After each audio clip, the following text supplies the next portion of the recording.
too deep, yeah. Confirming light and salvation.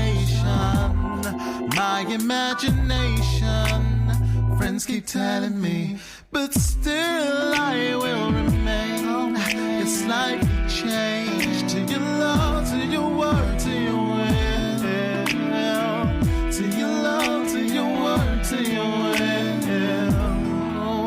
There are times when this loneliness is too much for me, pushing me down to the ground. But now I can see my way home.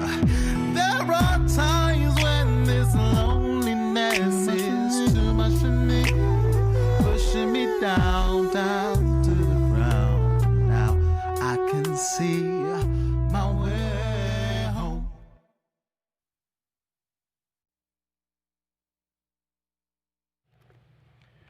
The earth is the Lord's and the fullness thereof, the world and they that dwell therein. For he has founded it upon the seas and established it upon the floods. Who shall ascend into the hills of the Lord? Or who shall stand in his holy place?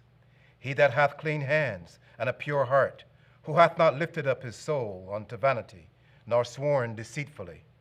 He shall receive the blessing from the Lord, and righteousness from the God of his salvation. This is a generation of them that seek him, that seek thy face, O Jacob. Selah.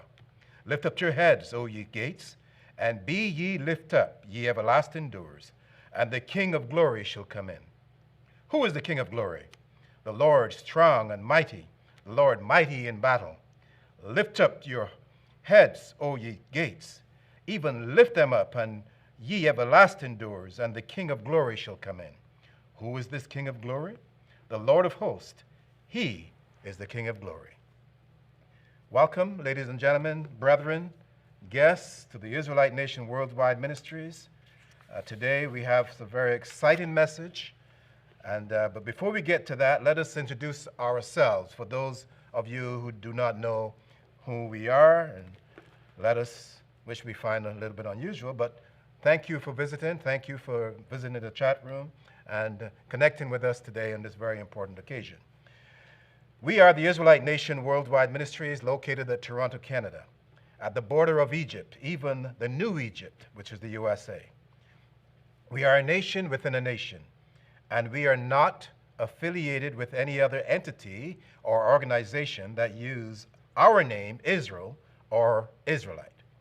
Our Father is the God of Abraham, the God of Isaac, and the God of Jacob, creator of heaven and earth, who we worshiped in spirit and in truth.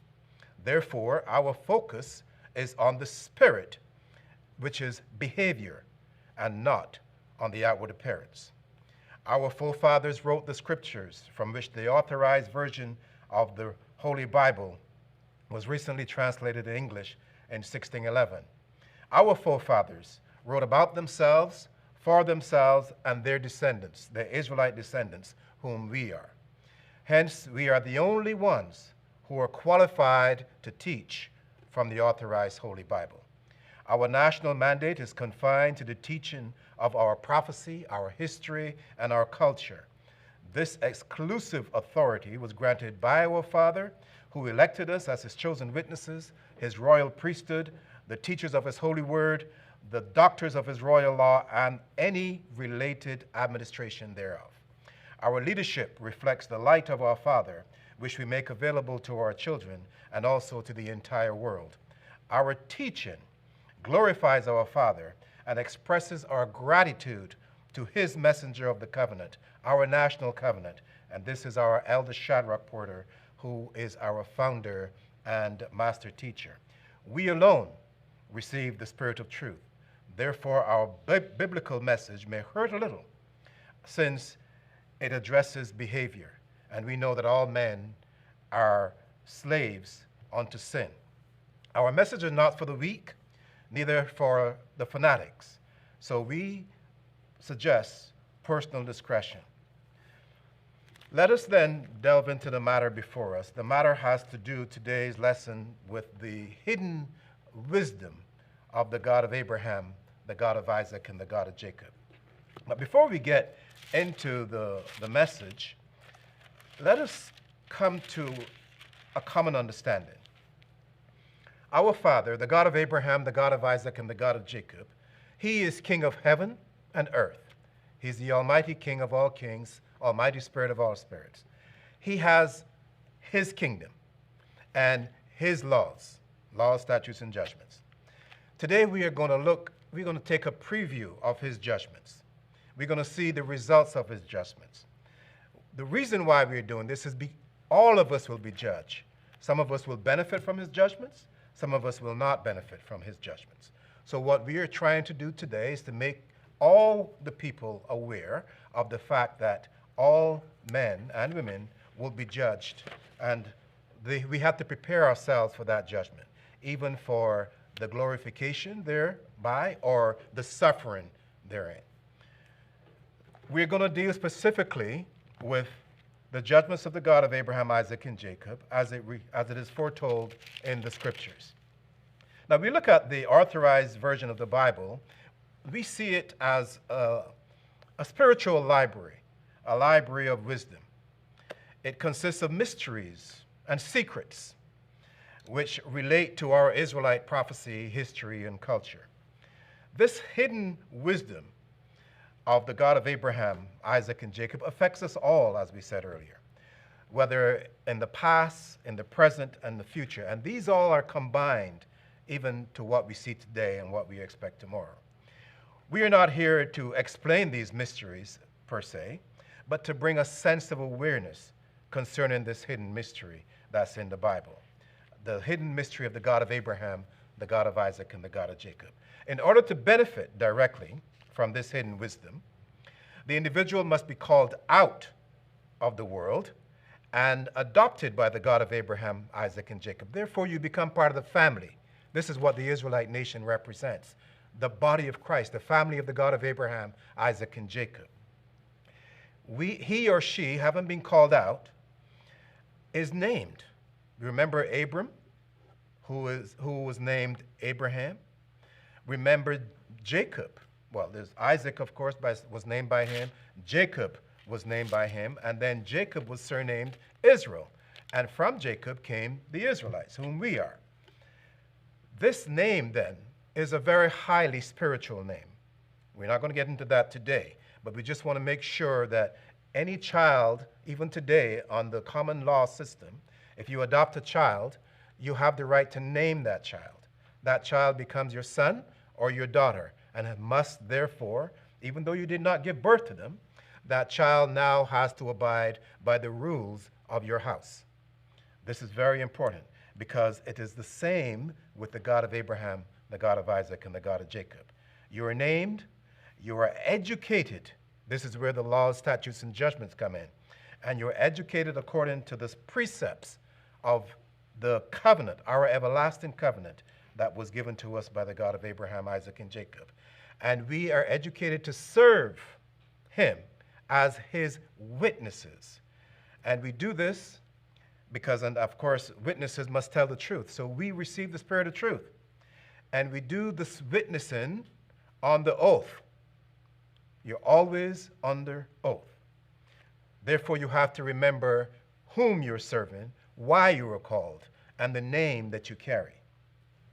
And this service is done within our Israelite family, our Israelite royal family. So to be aware of the wisdom of the God of Israel is a very high level education. It is much higher than anything that is offered in any university or college anywhere else on earth. Only our Israelite nation has access to this education. Whether we read the First Testament or whether we read the Second Testament, the hidden wisdom of the God of Abraham, Isaac, and Jacob is clearly established. Let us begin with that process. Let us begin there. Let's go to the book of Genesis and see. Now, when you turn the first page of the first chapter, it says, in the beginning, God. God created the heaven and the earth. Remember, I said, he is the king of heaven and earth. He has his kingdom established. Now, who is this God? Who is his father? Who is his mother? That is not told. But we have to accept the fact that he is the creator. does not have a father. He does not have a mother. Therein is the hidden mystery, right? Now it is up to us whether we want to go according to his instructions or choose another. Verse 2 says, "And the earth was without form and void, and darkness was upon the face of the deep, and the Spirit of God moved upon the face of the waters." So it's already given information concerning what he has already done according to his wisdom. There's already darkness. There's already water. And his Spirit is already working. And God said, listen carefully, "Let there be light." So the first thing he is saying, the first instruction, is let there be light, and there was light.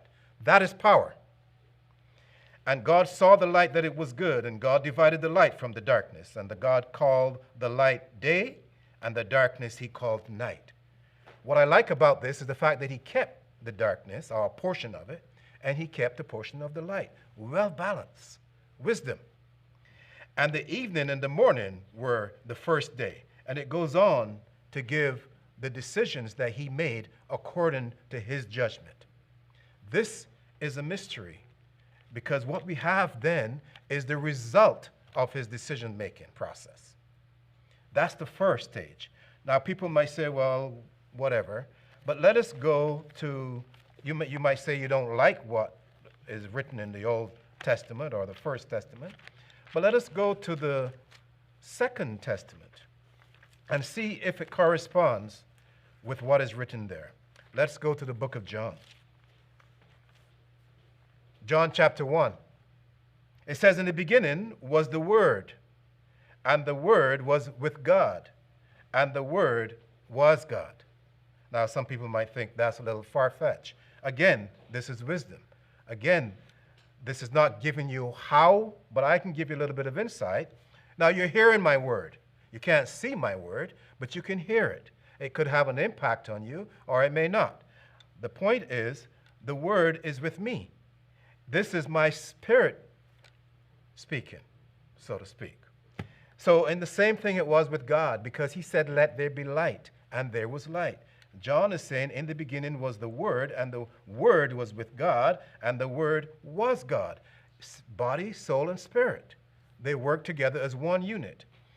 The same was in the beginning with God. All things were made by him, and without him was not anything made that was made. In him was life, and the life was the light of men. There's that light again.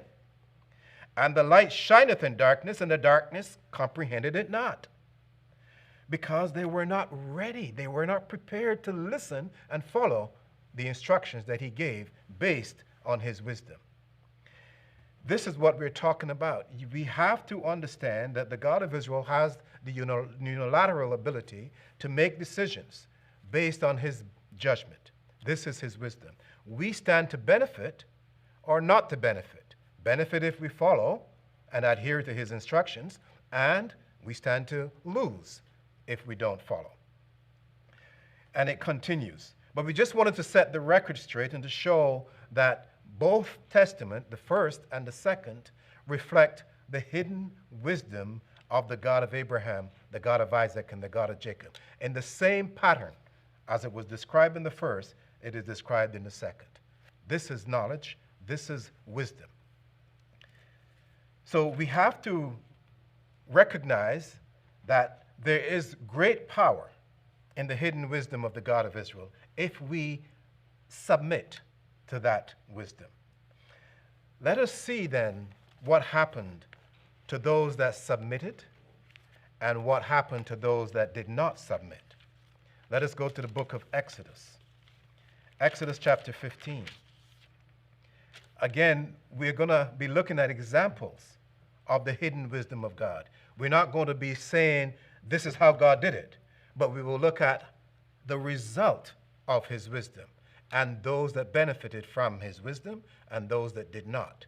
Then you have a choice to make. You have to decide which side you want to be on. You want to go with the God of Abraham, Isaac, and Jacob, or you want to go with the other guy. Because there's always two opposing sides. There's always the light, and then there's the darkness. You can take a pick, whichever you want. And if you choose the light, sometimes the darkness will benefit you as well. You just have to know how to apply it. But let us go to Exodus 15. We know what happened at the Red Sea, so I'm not going to get into all the details of that. But what we will see here in Genesis 15 are the results, the impact that it had on Moses, an Israelite, the leader of the people when they crossed over on the Red Sea. He says, "Then sang Moses and the children of Israel this song unto the Lord, and spake, saying, I will sing unto the Lord, for he hath triumphed gloriously. The horse and his rider hath he thrown into the sea."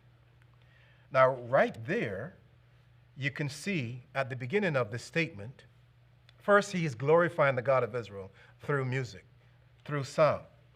And he is glorifying the God of Israel because he benefited, and our Israelite forefathers benefited from the wisdom, the hidden wisdom of the God of Abraham, the God of Isaac, and the God of Jacob.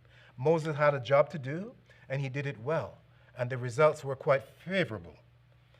Verse 2, "The Lord is my strength and song, and he is become my salvation. He is my God, and I will prepare him an habitation, my father's God, and I will exalt him." This is what I'm talking about. We all have a decision to make. We have a choice to make, whether we're going to be on the side of the God of Israel or on the side of his enemy. Verse 3, "The Lord is a man of war. The Lord is his name." Again, this is the king. He is making a decision that would impact his kingdom. His kingdom involves heaven and earth. One group of people will win, the other group of people will lose. This is the way it was from the beginning, and this is the way it will be in the end. Now you can't say you didn't know. All that we are encouraging you to do is to make the right choice. Be on the side of the God of Abraham, the God of Isaac, and the God of Jacob. Let me tell you who lost. Verse 4, "Pharaoh's chariots and his hosts hath he cast into the sea. His chosen captains also are drowned in the Red Sea. The depths have covered them. They sank into the bottom as a stone." Isn't this amazing? We see the power of God. When I see stuff like this, when you read this chapter 14 and you see what the God of Israel did towards the enemy of God, which would be the Egyptians, and what he did for his children, which would be the Israelites, it makes you wonder, how is it that the same water that gave freedom and life to our Israelite forefathers assaulted Pharaoh? The same waters that saluted our forefathers when they crossed the Red Sea, the waters probably saluted, saying, "Hear, O Israel, the Lord our God, the Lord is one." And they crossed the Red Sea on dried ground. But yet, that same water, when Pharaoh and his army went in, slapped him down. They slapped the life out of Pharaoh and his powerful army, and then choked the life out of them unto death. Same water in the Red Sea. On the one hand, life. On the other hand, death. How did that happen? Because of the judgment, the hidden wisdom of the God of Abraham, the God of Isaac, and the God of Jacob. This is what we're talking about. It happened before, and it will happen again. All that we are trying to do is to make you aware of these circumstances so that you could be prepared to make the right choice and benefit from the wisdom, even the hidden wisdom of the God of Abraham, God of Isaac, and the God of Jacob. He doesn't have to tell me everything. I am happy enough to listen and to see what happened, what transpired before with our forefathers, how they benefited.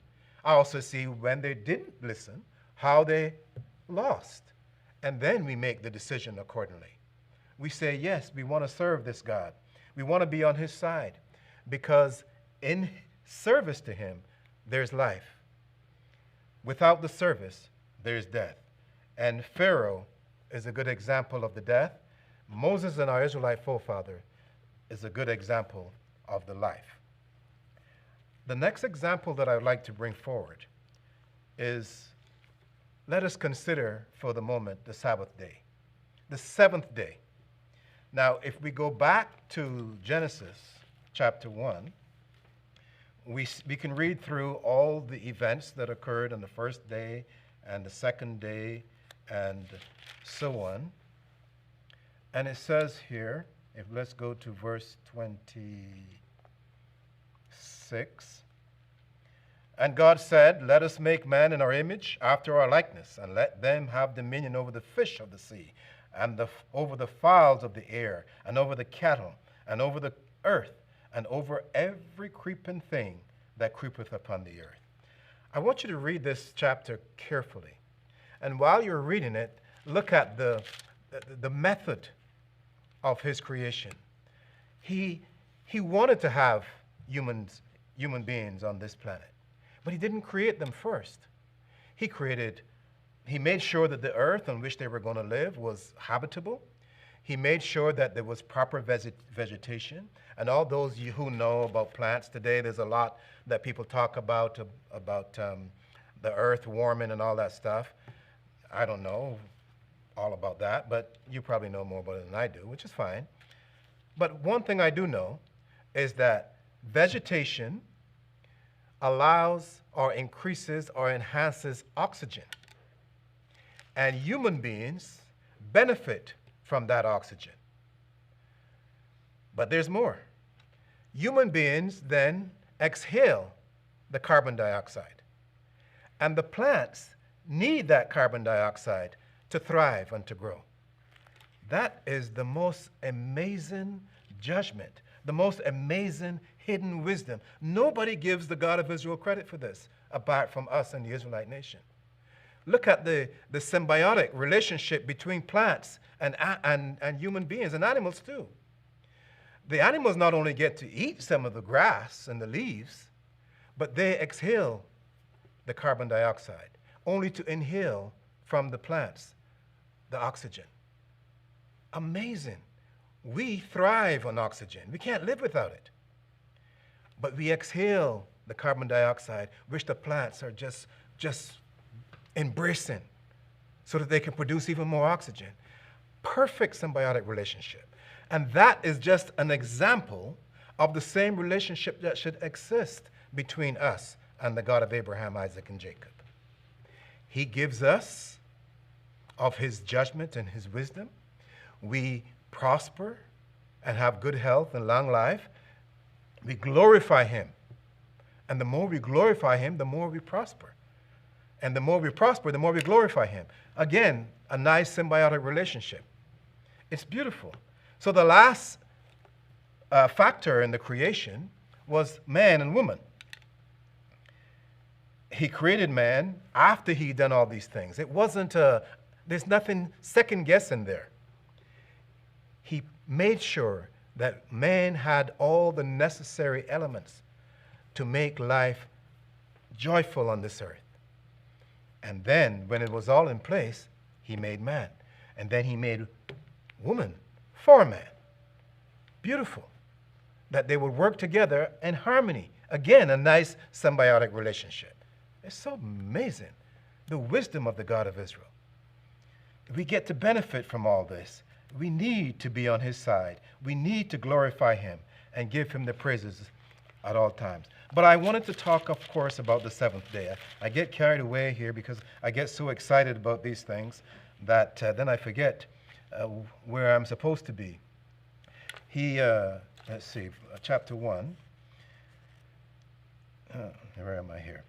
And God blessed, so he created man in his image, verse 28, and God blessed them, and God said unto them, be fruitful and multiply, and replenish the earth, and subdue it, and have dominion over the fish in the sea, and over the fowl of the air, and over the living things that move upon the earth.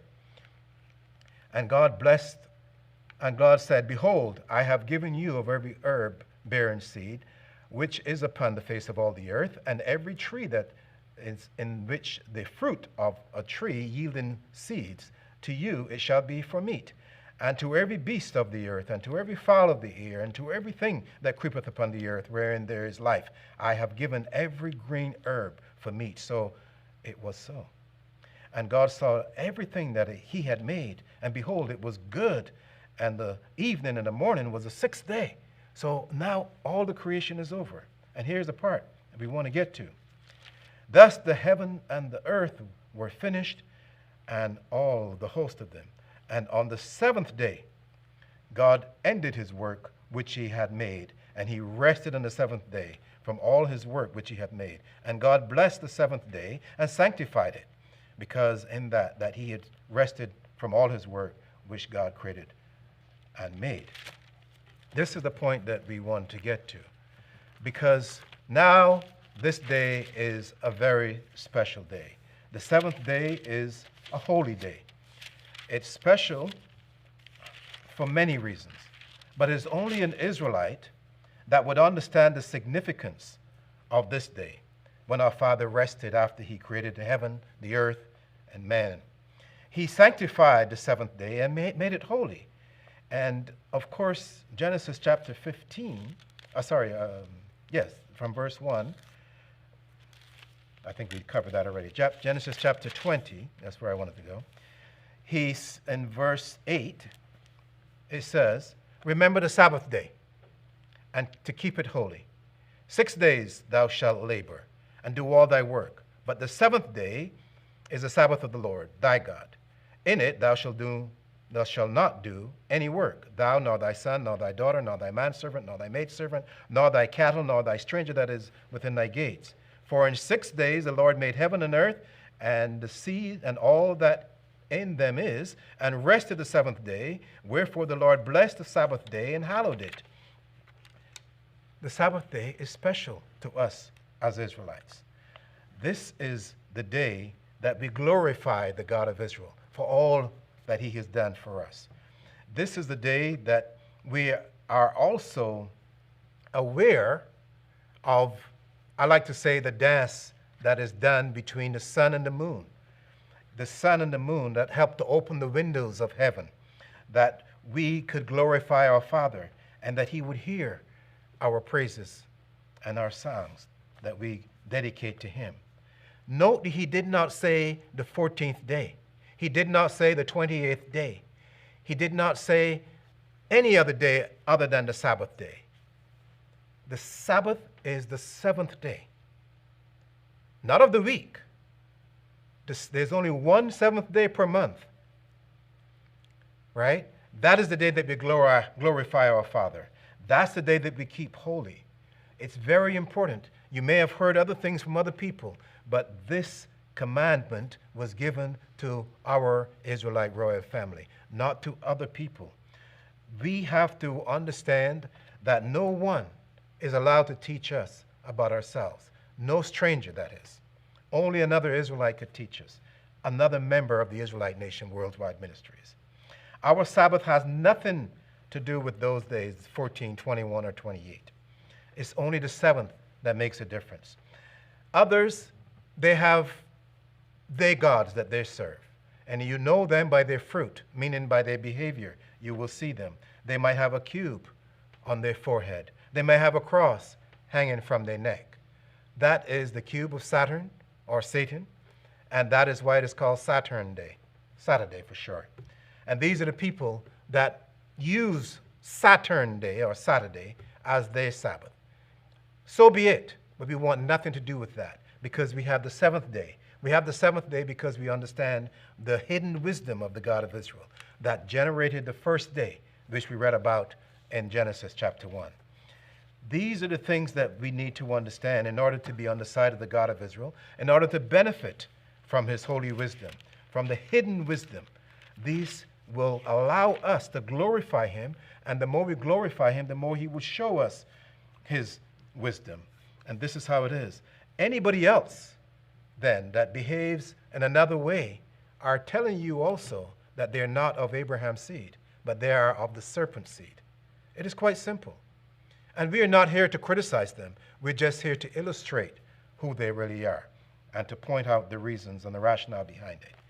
But it gets even more exciting, because the more we go forward, the more we see the wisdom that is hidden, and the wisdom from which our people, the Israelite Nation Worldwide Ministries, get to benefit. But I want to thank you for tuning in. I want to ask you, or to give you the thanks for your comments, those that are most favorable. I also want to thank you for your donations. We want to give you the praises for that, because these are the things that help us to continue this message, to bring forth one step at a time, so that you too could hold hands with us and glorify the God of Abraham, the God of Isaac, and the God of Jacob. We're not here to criticize other people. We know that they benefit from what they do. They have their gods. We have our God as well. And we glorify the God of Abraham, Isaac, and Jacob. And we want you to do the same. But let us go to chapter 6 of Joshua, because there is more hidden wisdom that we want to reveal. We want you to see how the God of Israel served his people as Father. And we therefore owe him a great debt, a debt that we can never repay. Therefore, we must remember the things that he did and glorify him, and let that be our learning example. Let's go from verse 8 of chapter 6. It says, "And it came to pass." Now, this situation occurred when Joshua is leading our forefathers into the promised land. Let us see what happened. Obviously, there were some challenges before that had to be taken care of. It says, "And it came to pass, when Joshua had spoken unto the people, that the 7 priests," again, note the number of priests, "the 7 priests bearing the 7 trumpets of ram's horns passed on before the Lord and blew with the trumpets. And the ark of the covenant of the Lord followed them. And the Lord armed men went before, and the armed men, they're the Lord armed men, it's his army, went before the priest that blew with the trumpets. And the rearward came after the ark, and the priest going on and blowing with the trumpets. And Joshua had commanded the people, saying, Ye shall not shout, nor make any noise with your voice, neither shall any word proceed out of your mouth until the day I bid you shout." Now they had to march around the walls of Jericho 7 times. 6 times they've done it, but now we're going to the finale here. Verse 11. "So the ark of the Lord compassed the city, going about it once, and they came about the camp and lodged in the camp. And Joshua rose up early in the morning, and the priests took up the ark of the Lord, and 7 priests bearing 7 trumpets of ram's horn before the ark of the Lord went on continually and blew with the trumpets, and the armed men went before them, but the rearward came after the ark of the Lord, the priests going on and blowing the trumpet. And they went around this, and let's now get into the exciting part. And the second day they compassed the city once and returned into the camp. So they did 6 days. And it came to pass on the 7th day that they rose up early about the dawning of the day and compassed the city about the same manner 7 times. Only on that day they compassed the city 7 times. And it came to pass at the 7th time, when the priest blew with the trumpet, Joshua said unto the people, Shout, for the Lord hath given you the city. The city shall be accursed, even it, and all that are therein, to the Lord. Only the Rahab the harlot shall live. And we know what happened. The walls came tumbling down. That's the point we're getting to. On the 7th day. So you can see that this Sabbath day has tremendous significance. The result of this is that the enemies of the God of Israel suffered. They lost their city. But the children of the God of Israel benefited. They were able to demonstrate the power of God, which is the hidden wisdom that we talked about earlier, and defeat the enemy. Just as we defeated the Egyptians in the past, now we're able to defeat others who were preventing them from entering into the land. It all occurred on the 7th day. Hence, this great significance of that day. It isn't the 14th day. It wasn't on the 21st day. It had nothing to do with the 28th day. But the seventh day has meaning that is beyond comprehension sometimes. But there's more. Let us go to chapter 10 of Joshua and see what else happened.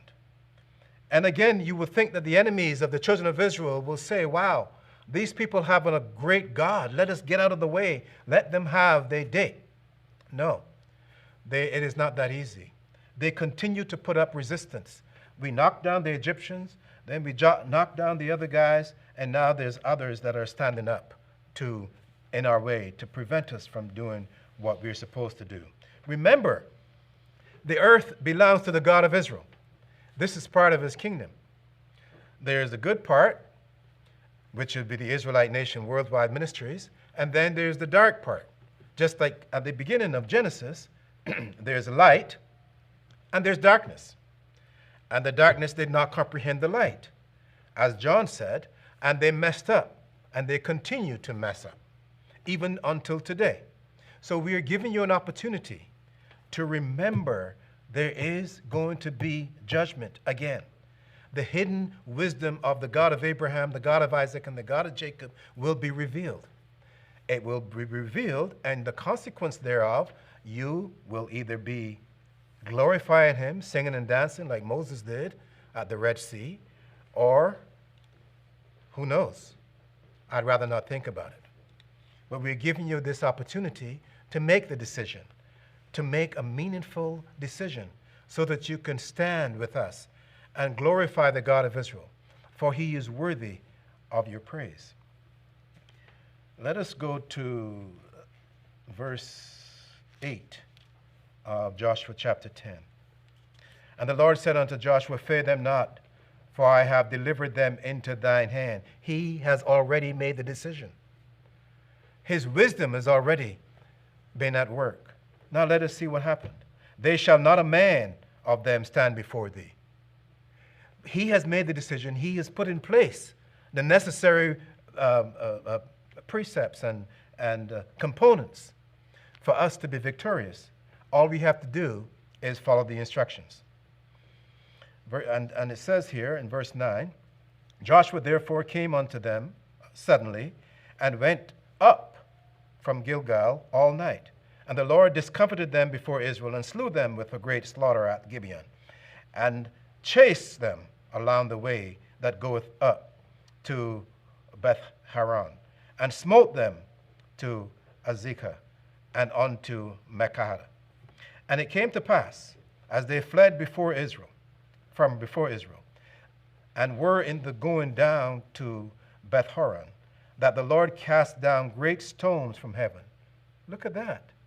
Great stones from heaven upon them at Azekah. And they died. You see, they refused to adhere to his instructions. They are the children of the darkness, the serpent seed. And they got what they deserved. There were more which died with hailstones than they which the children of Israel slew with the sword. Then spake Joshua to the Lord in the day when he delivered them up, the Amorites, before the children of Israel. And he said in the sight of Israel, Sun, stand still, stand thou still upon Gibeon, and thou moon in the valley of Ajalon. This is power. This is power because Joshua is now able to display the power that was given to him by the God of Israel. The God of Israel is sharing his power with us, with Israelites. And verse 13 said it all. It said, and the sun stood still, and the moon stayed, until the people had avenged themselves upon their enemies. Is not this written in the book of Jasher?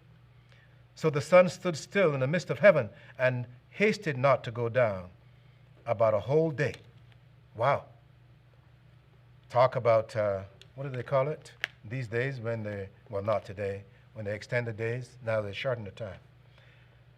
The sun stood still because of the hidden wisdom of the God of Abraham, the God of Isaac, and the God of Jacob.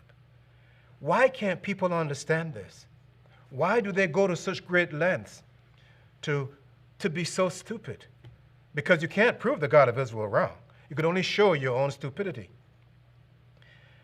The sun stood still for a whole day.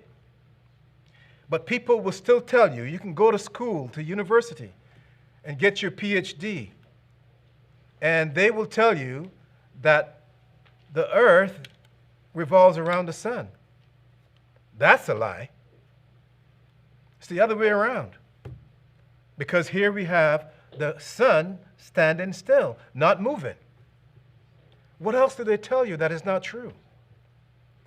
Isn't it time that we come to grips with the truth? Deal with the matter. The evidence is clear. We know that the sun moves around the earth. We know so does the moon. And between the sun and the moon, we know that it gives the first day of the month. And therefore, we have the seventh day. All of these things, it's like 1 + 2 = 3. It is so simple, so easy. Why is it not taught in our schools? Why do they tell you that the earth moves around the sun when that's a big, stinking lie? Why can they not tell you the truth? Is it because the truth is not in them? Maybe it isn't. But we are not deterred by foolishness. As a matter of fact, it gives us more evidence to talk about, more to share with you, to let you know that we are indeed the children of God, that He is indeed our Father, that we will worship no other God, regardless of what profitability there may or may not be. The whole world has been deceived because they know not the God of Abraham, the God of Isaac, and the God of Jacob. One of the things that we learn is when Jesus appeared on this earth, He even displayed the wisdom of the God of Abraham, the God of Isaac, and the God of Jacob. Ask yourself this question: why did Jesus not teach in plain language of the day? Why did He speak in parables rather than the plain language of the day? Now we have to understand that a parable represents the hidden wisdom of the God of Israel. The hidden wisdom, even though it illustrates or it is symbolic of the truth, the truth is hidden.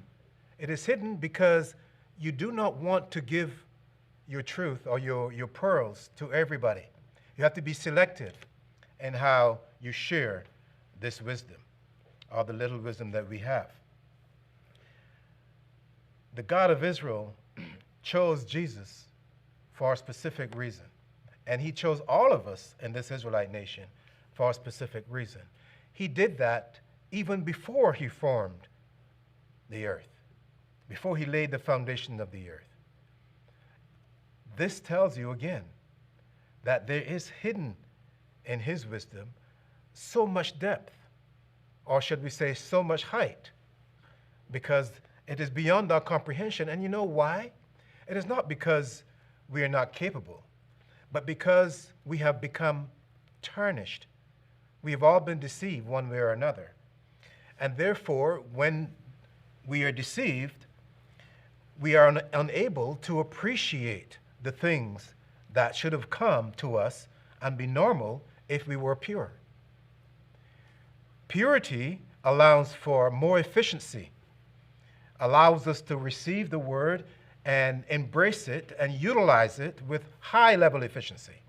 But because we are coming out of sin, we are, who knows, some of us may have 30%, some of us may only have 10%. Some of us may just have 1, whereby we can filter the truth because we become dense to the truth.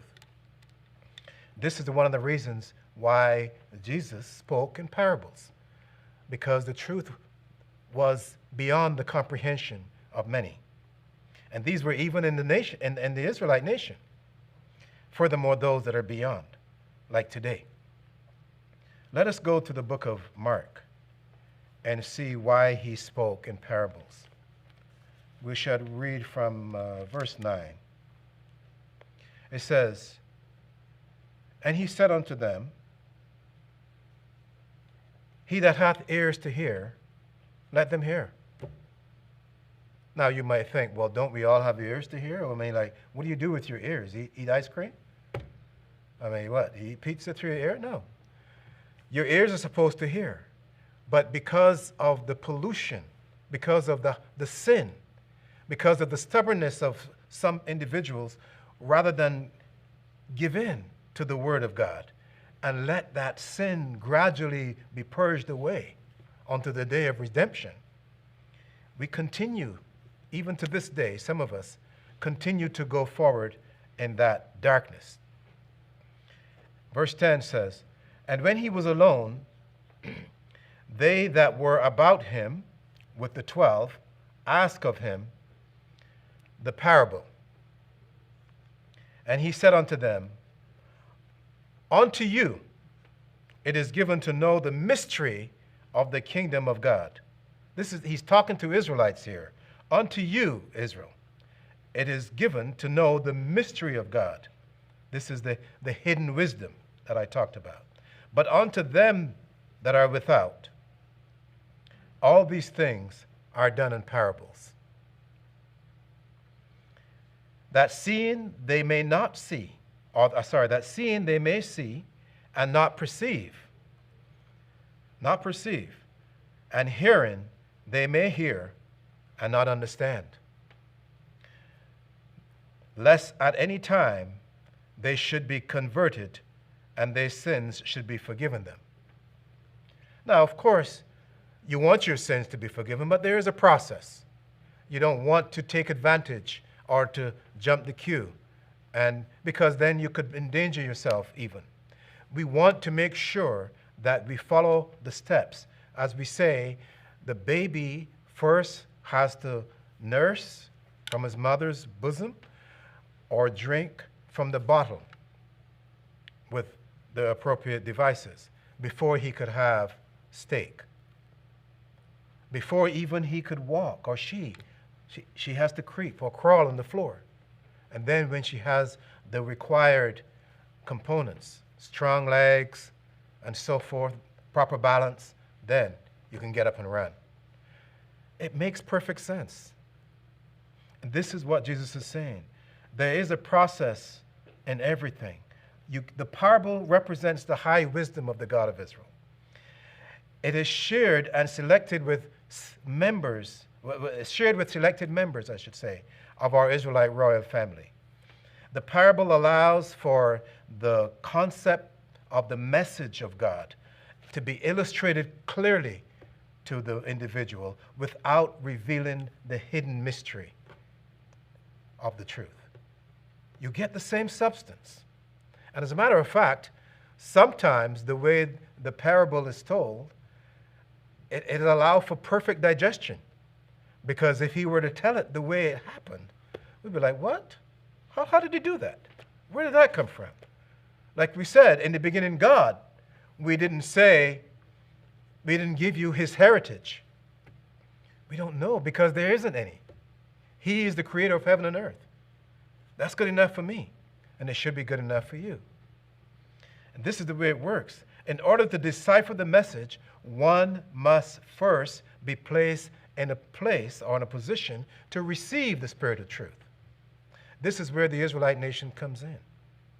Because we share with you the structure of truth and that was given to us by our elder Shadrach. He taught us how to decipher and how to share these things, following the steps that are written in the Scriptures. First, they had to cross the Red Sea. Then they had to be taught in the wilderness.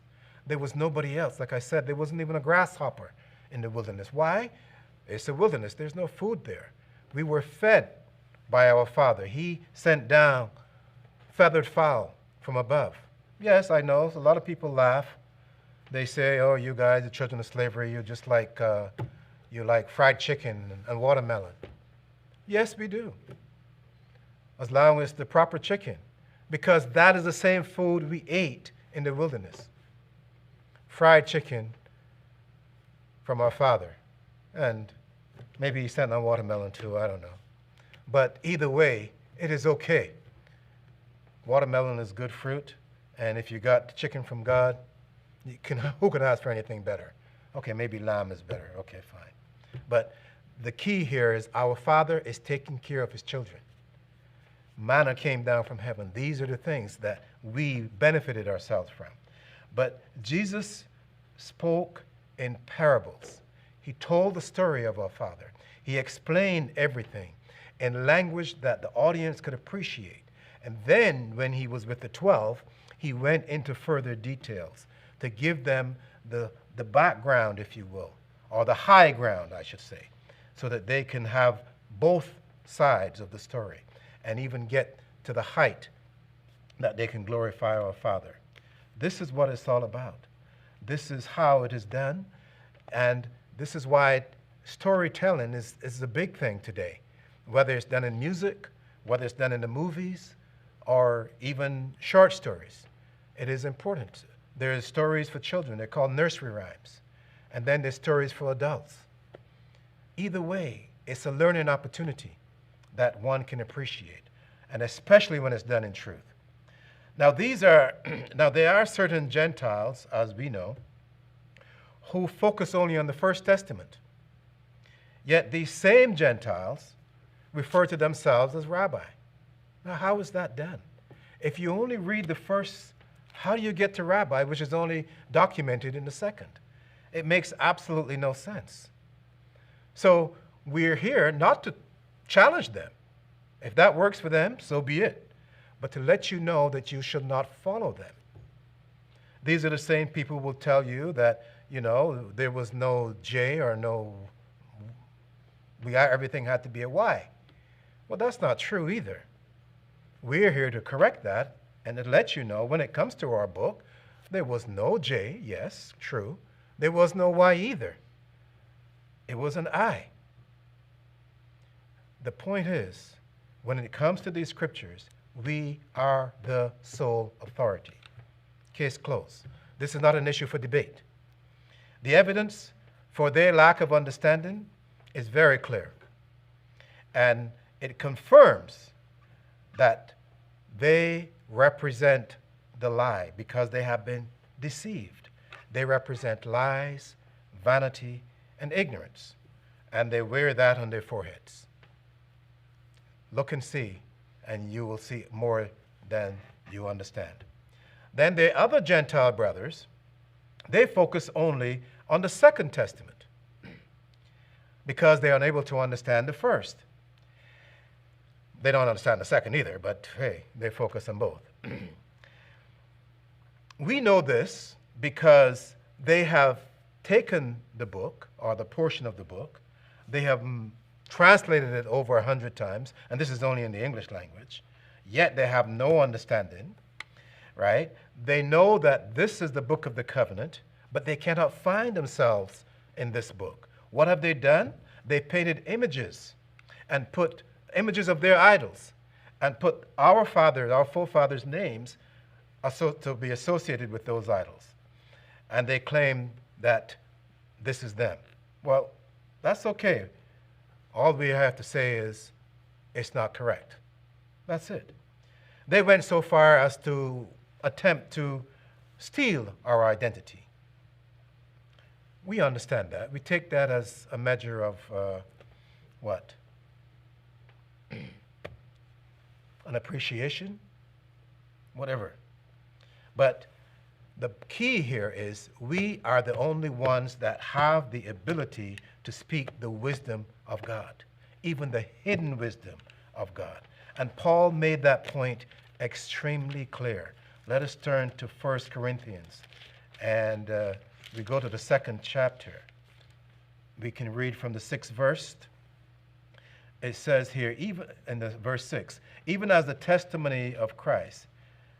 1 Corinthians chapter 2, verse 6.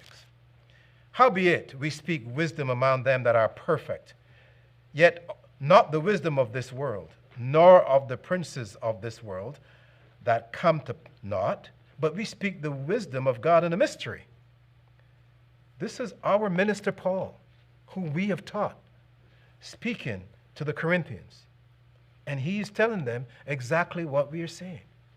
We speak the mystery of God, right? We speak the wisdom of God in a mystery, even the hidden wisdom which God ordained before the world unto our glory, which none of the princes of this world knew.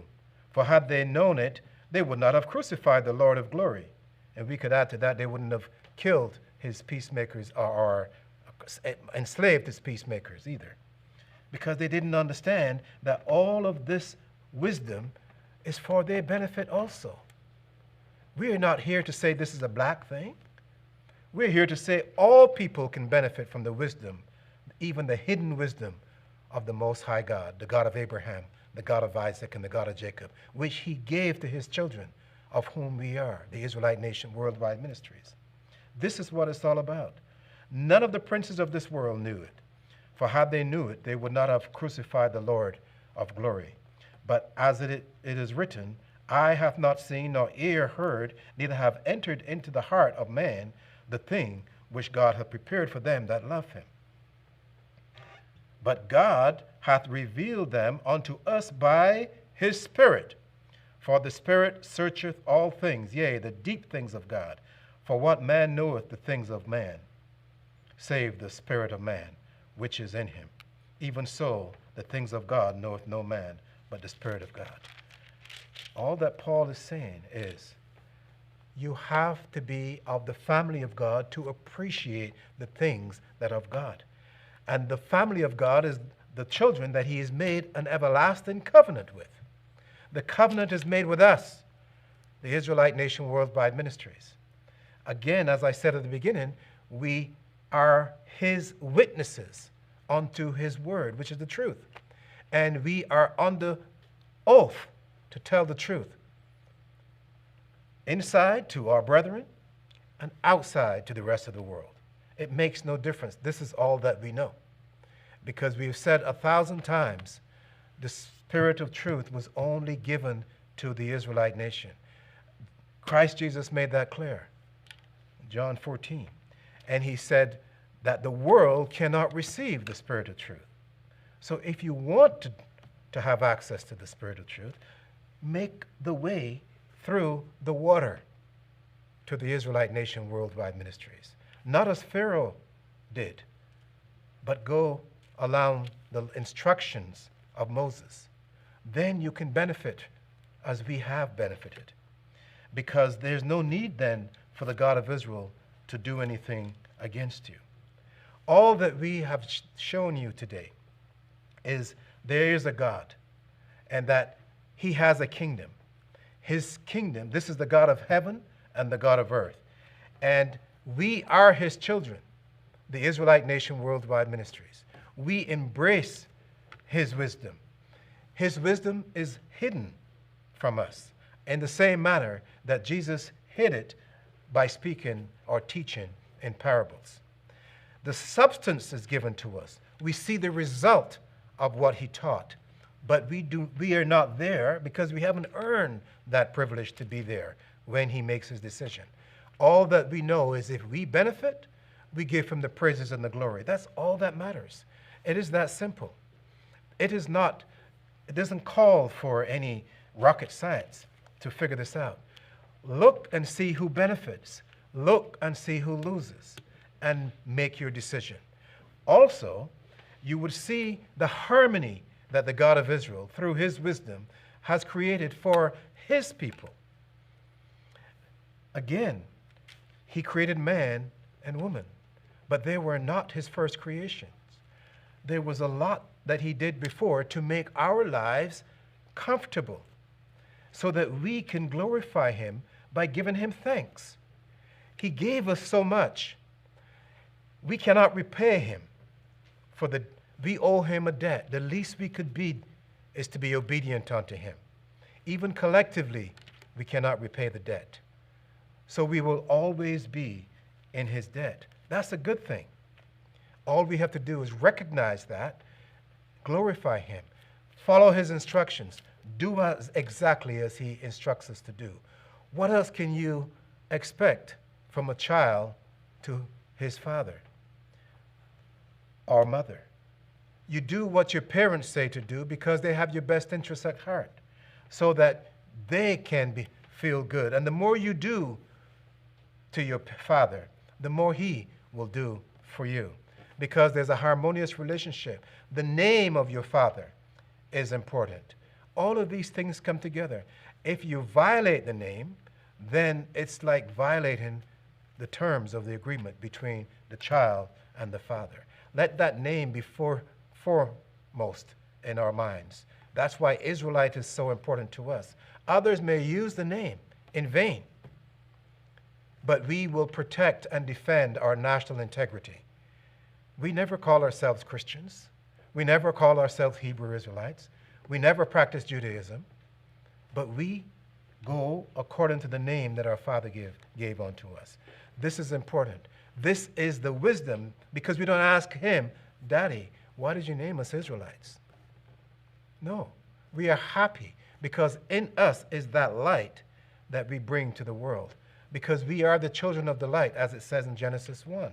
Some did not comprehend the light, as John 1 stated, but we, because we tell you of these things, even though the high mysteries, we did not reveal the mysteries, we show you the results of the mysteries, so that you too could be at one with us if you so choose.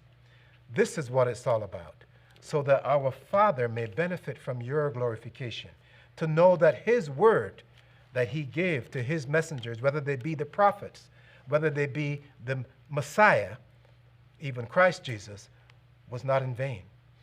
We do these things because we delight in his wisdom, even the hidden wisdom. And for you, we want to thank you for listening. We want to ask you, if you desire more knowledge of this matter and this subject and other subject, invest in The Truth, the Lie, and the Bible by Elder Shadrach. This book has amazing bits and pieces of information that will allow you to understand what is written in the Bible even better. It forms a bridge between humanity and the Word of God. Read it, and read it with the Bible, so that you can get that harmony, so that you can appreciate what the God of Israel is trying to share with his children. That way you can benefit from his holy word, and you too can stand with us and glorify our Father. We want to thank you for taking the time to listen. I will now turn you over to my brother, Priest Tyrone, and he would even shed more light about this subject matter, because he is one of the best. Peace.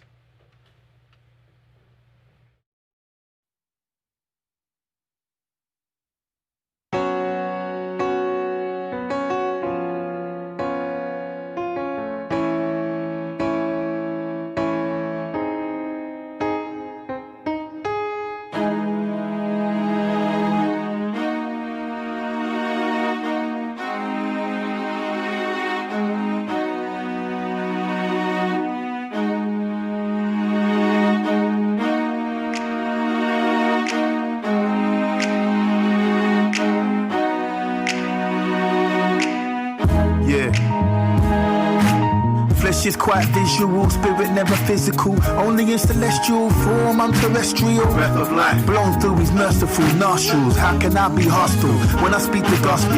Holy Ghost festival, Israel is the refuge, Christ is the hospital, and I need some patience, no time for wasting. Evil will receive evil's my equation. God of Israel is my king, I'm anticipating, and I've learned that you never ever cease learning. Fire still burning, heathen still cursing. It's imminent, we stand strong and never broken, still missing memories of the saints fallen. Tears reflect crying, throats still be choking. Many are called, but who's worthy of the chosen?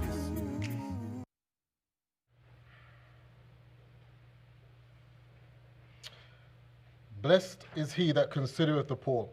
The Lord will deliver him in time of trouble. The Lord will preserve him and keep him alive, and he shall be blessed upon the earth. And he will not deliver him unto the will of his enemies. The Lord will strengthen him upon the bed of languishing. Thou wilt make all his bed in his sickness. I said, Lord, be merciful unto me, and heal my soul, for I have sinned against thee. Mine enemies speak evil of me. When shall he die and his name perish? And if he cometh to see me, he speaketh vanity. His heart gathereth iniquity to itself.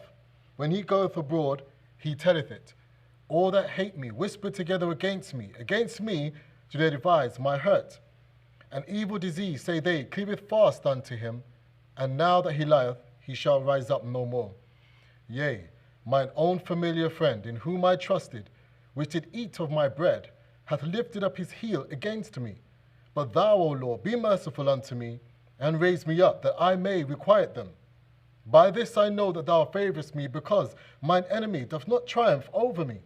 And as for me, thou upholdest me in mine integrity, and settest me before thy face forever.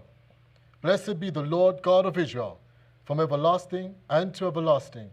Amen and amen. Good afternoon, and again, greetings and welcome to the Israelite Nation Worldwide Ministries.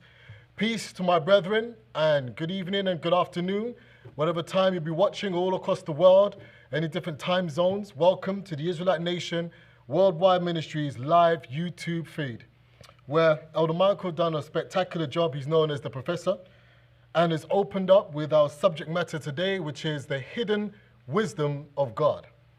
The hidden wisdom of God. When we're speaking about God, Elder Michael quite eloquently said that we are speaking about the God of this book. And it is very critical to understand who that is. And we understand that that is the God of Abraham, the God of Isaac, and the God of Jacob, as stated in Exodus 3, verse 15. It's very clear when we read our scriptures that there is some confusion amongst other people. And we're speaking about other people that this book was not given to. Elder Michael clearly also stated that the book was written by Israelites, for Israelites, and about Israelite, and this was taught to us by our master teacher, Elder Shadrach. And this is important, first of all, to understand before we start getting into the hidden secrets and the messages in this book. We can read from the beginning, the middle, and to the end, and we can see that there are events and there's certain things that's been taking place throughout the entire course and the walk of this particular family, which is the children of Israel. It's one family, and their journeyings and their relationship with the God of Israel. It's a deep relationship with father and son. Father and son. And it's only with this group, this set, this nation of people. Now, Elder Michael hijacked one of my scriptures, which is okay because he didn't know that I was actually going to read this one, which is the 1 Corinthians 2, and it's an excellent scripture. 1 Corinthians chapter 2, you can read from verse 6 right down to 12. It explains very importantly about who we are, number one, and the spirit and the carnal man. Now, to be able to understand a book like this, you have to have a spiritual mind. You cannot read this with a physical mind. It's not, it just doesn't work. It will look like foolishness to anybody reading it. So you have to have a spiritual mind in order to understand this. Now we can see this, we can prove this, because if we look at the journeying of the children of Israel out of Egypt, all the 10 plagues, fiery pillar by day, cloudy pillar by night. Moses stands now before the sea. He raises up the rod, the sea parts. They walk through on dry ground. That is a very emotional event that took place. When you fully understand what took place with the children of Israel and the mixed multitude that followed with them, there was a cleansing process. There was a renewing process, both physically and spiritually, that our fathers understood not. Are you getting where I'm going? To be able to understand the wisdoms of our God, your mind has got to be in a spiritual frame. It cannot be thinking carnally. You would always fail. Everything will start to look like it's physical. Everything will start to look like it's normal. And this is how it should be.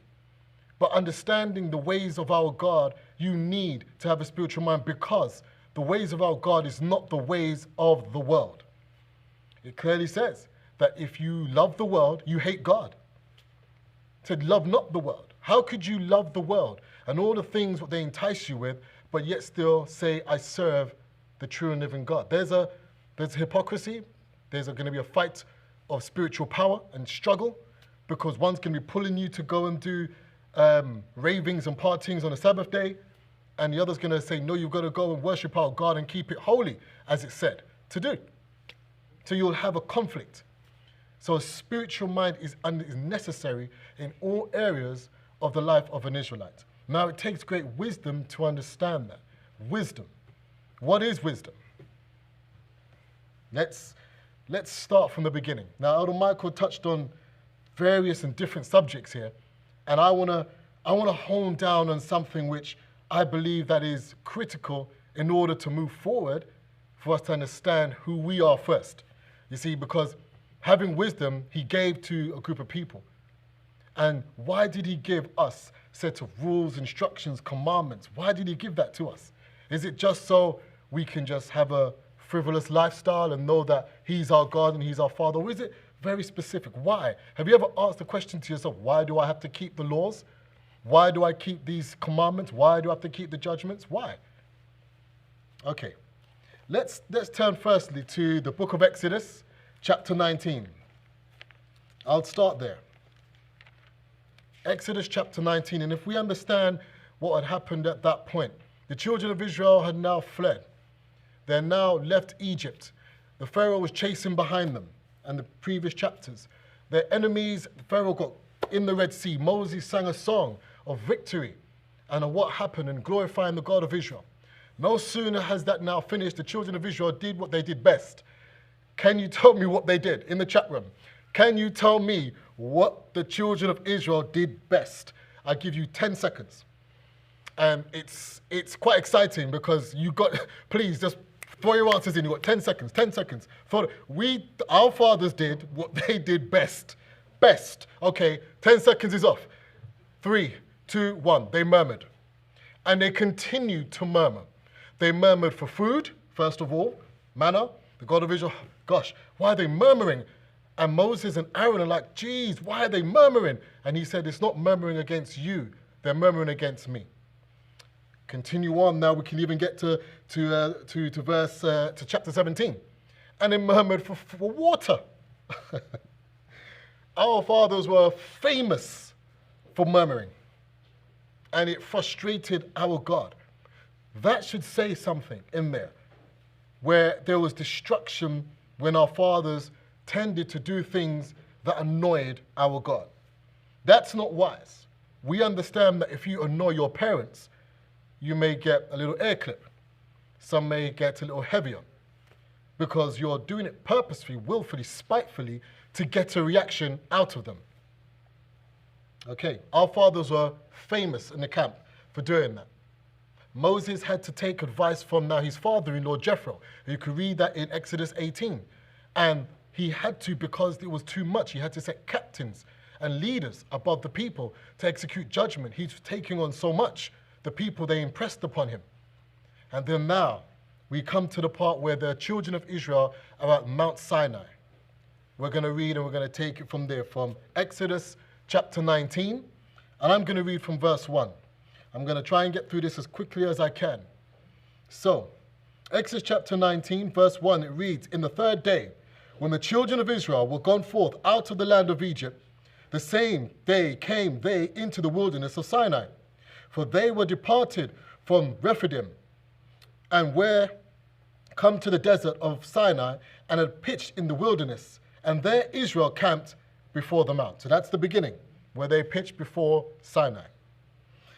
Now verse 3, and Moses went up unto God, and the Lord called unto him out of the mountain, saying, thus shalt thou say unto the house of Jacob, and tell the children of Israel. Again, there is something that's happening here. Elder Michael, again, he laid it down. They were in the wilderness.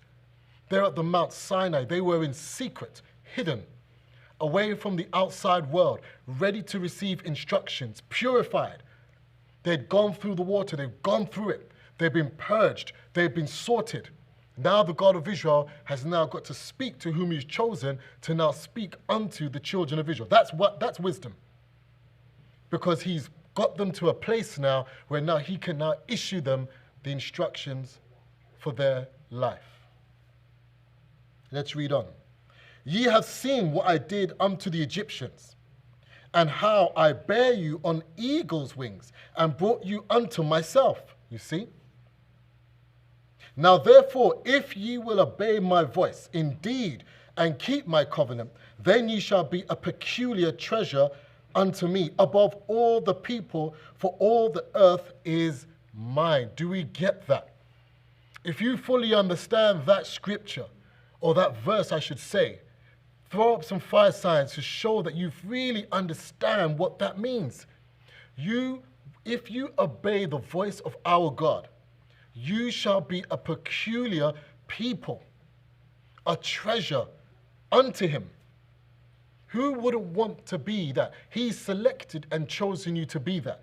First of all, he's already said who he is. He is the God, the Lord God of our fathers, the God of Abraham, the God of Isaac, and the God of Jacob. That's his name forever, and a memorial to all generations. Again, Exodus 3 and verse 15.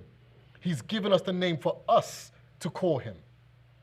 And now he's delivered us. He's shown us who he is. He just said, I brought you to myself. I delivered you out of Egypt. Wow. And he bare you on eagle's wings out. A father to his son. Verse 6. And ye shall be unto me a kingdom of priests and an holy nation. Wow.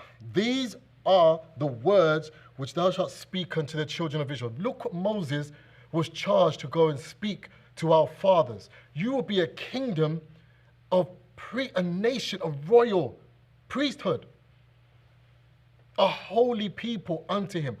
That is our God speaking to us and stating who we are and who he and how he sees us. He sees us as priests and an holy people. Despite just a moment ago, a few days ago, more likely with our fathers, they were murmuring for food. They were murmuring for water. Would we go back? You see? Yet still, in our God's wisdom, he did not listen to their murmurings and say, right, because you've said this, that's it, I'm going to take upon myself and I'm going to do all these things. He didn't do that. He didn't do that. He stayed patiently. And he said, okay, I see. Yet still, these are like wild children, and I need to give them instruction. They are children that need instruction and direction. That's why we have the book of the laws. Why? We needed direction. That is a father's wisdom, seeing potential in their son. Seeing, look, my son, if they only listen to my words, you will be great. You know, I'll share with you very quickly. When I was younger, I would wish I had somebody who could talk to me, and many of you also. Imagine now, okay, let's put it like this. At your adulthood now, 30s, 40s, 50s, and so on, don't you sometimes think if that 50-year-old you could go back and speak to the 18 or 19 years of you, you would be advanced, right? You would know where to go, all the pitfalls, how to behave, what to do. You would excel. You would excel. Because the more mature you, the more wiser you, the more understanding you is now speaking to the younger you. Do you understand? That will make you at your tender age of 16 or 17, 19 or so, wise beyond your years. Sometimes you understand where these statements come from. You're wise beyond your years. Maybe you have an old spirit. But we understand what our God is saying. He is God of all gods, giving us instructions that will excel. If we keep and obey his voice, you will excel far beyond all the nations of this earth. That's what he said. Okay, let's continue. And I'll pick it up from verse 7. Of Exodus 19. And Moses came and called the elders of the people and laid before their faces all these words which the Lord had commanded him. And all the people answered together and said, all that the Lord hath spoken we will do. And Moses returned and the words of the people unto the Lord. So you see, once The God of Israel had spoken now to Moses. Moses, under instruction and obedient to the God of Israel, came and now rehearsed those words back to the people, even the children of Israel. The children of Israel returned and said, we will obey, we will do all what the Lord had said. What you did is that they entered into a covenant. They entered into an agreement, not just with themselves, but with their seed after and after and after them. That's what they did. That's what they did. And that is important to understand. Our Father is wise beyond everything. He is the creator of the heavens and the earth and everything that dwells therein. He understands the high, low places. He created it. He's the foundation. He made it happen. So therefore, when he's given an instruction of how to be, it ought to be respected. It ought to be understood. That is wisdom. And wisdom to listen to your Father. Verse 9. And the Lord said unto Moses, Lo, I come unto thee in a thick cloud, that the people may hear when I speak with thee, and believe thee forever. And Moses told the words of the people unto the Lord. Wow. I'm going to come nearer to you, Moses. There is an unholy people. But by me, they will be a holy nation. I chose them. They're mine forever. They've done all manner of things. They've murmured against me. They've talked bad about me. But I still will come near unto them. I will still deliver them. I will still bless them and their seed and their children's children forever, if they obey the words of my voice. That is wisdom forever. Could you imagine? This was said how many thousands of years ago, before you and I were even thought of, and it's still relevant today. Can you see the wisdom of our God? Why is it there's a handful or a remnant that understands this? Let's read on. Verse 10. Now we're coming into the part where we're going to the people need to be sanctified. Need to be sanctified. And the Lord said unto Moses, Go unto the people, sanctify them today and tomorrow, and let them wash their clothes. Why? Why did he need to sanctify the people? Because the instructions, what they are about to receive and what have received, they must not only clean their clothes. Clothes is very spiritual. You won't go into a graveyard with your dirty clothes and come and sit on your bed. You don't go to the graveyard. If you need to, I don't know why you're going to be there, and come home and start rolling all over the house. You wash them and let them be aside. You don't lay with your outer garment on your bed, for example. One, there's a hygiene issue. And secondly, it's also very spiritual what you're doing. So that you need to be clean, but it's not just your clean of the clothes, it's your body. That means separate yourself from man and wife. From any unclean thing, sanctify yourself, clean yourself. You cannot go and receive anything from our God in a mental bad state. If your head is not right, don't go. If you're not, don't go. Separate yourself. If need be, because you have a job to do. Your job is to receive something from the God of Israel or to do something. Sanctify the people. And be ready. Verse 11, and be ready against the third day. For the third day the Lord will come down in the sight of all the people upon Mount Sinai. Imagine that. What a great God. To come down in front of everybody. Could you imagine the sight? Let's read on. And thou shalt set bounds unto the people around about, saying, Take heed to yourselves, that ye go not up into the mount, or touch the border of it.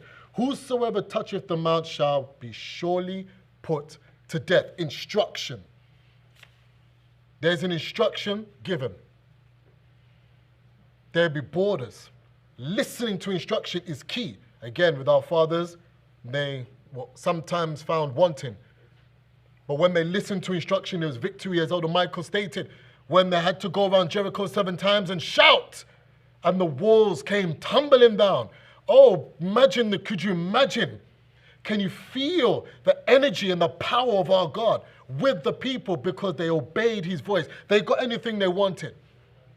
Anything you wanted because you listened to instructions. Sometimes you get nothing because you don't listen to the instructions. There are specific rules and directives to give. It is the wise words of our God. They're hidden in this book. How come you know? Maybe you know, maybe you don't know.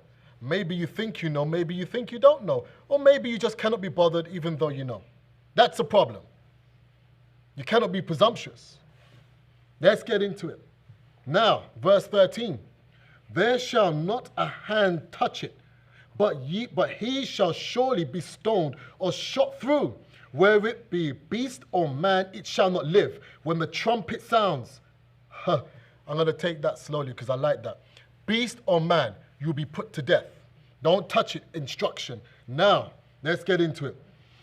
When the trumpet soundeth long, they shall come up to the mount. Yes. When the have you heard a trumpet? Could you imagine a trumpet sounding at Mount Sinai where the people were? They've sanctified themselves. They're ready to go. They're in one accord. Their mind is focused on the God of Israel. They're set bound so they don't touch it lest they be shot through or put to death immediately. When the trumpet sound, bam, then you come. Oh man, if that doesn't send chill all over your skin, I don't know. Just to understand and to think what our God is doing and the preparation and his wide wisdom. Why didn't he just say, just come, it's okay, I'm God, I can make it clean? Reasoning. There's a reason. And Moses went down from the mount unto the people and sanctified the people. And they washed their clothes. And he said unto the people, be ready against the third day. Come not at your wives. That's what I said earlier. Separate yourself. When you have a job to do, you separate yourself. Don't get into anything. Separate yourself. You know you have a job to do. And it came to pass on the third day, in the morning, that there were thunders and lightnings and thick cloud upon the mount. Put on your mind, put on your imagination, guys. Wherever you are and you're watching, put on your imagination. The problem is, you've got to be able to connect. Because when you connect and you feel what's been written, you begin to almost understand it. You connect your spirit to what's happening there. Feel it. And it came to pass on the third day in the morning that there were thunders, listen to it, lightnings, look at it, and thick cloud upon the mount, and the voice of the trumpet, listen, exceedingly loud, so that all the people that was in the camp, they trembled. They trembled at the sound of the voice of the trumpet. You ever heard that before?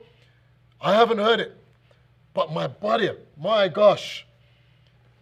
And one of my priests has just said that Elder Kirk heard it. Nice one, Elder Kirk. You heard it.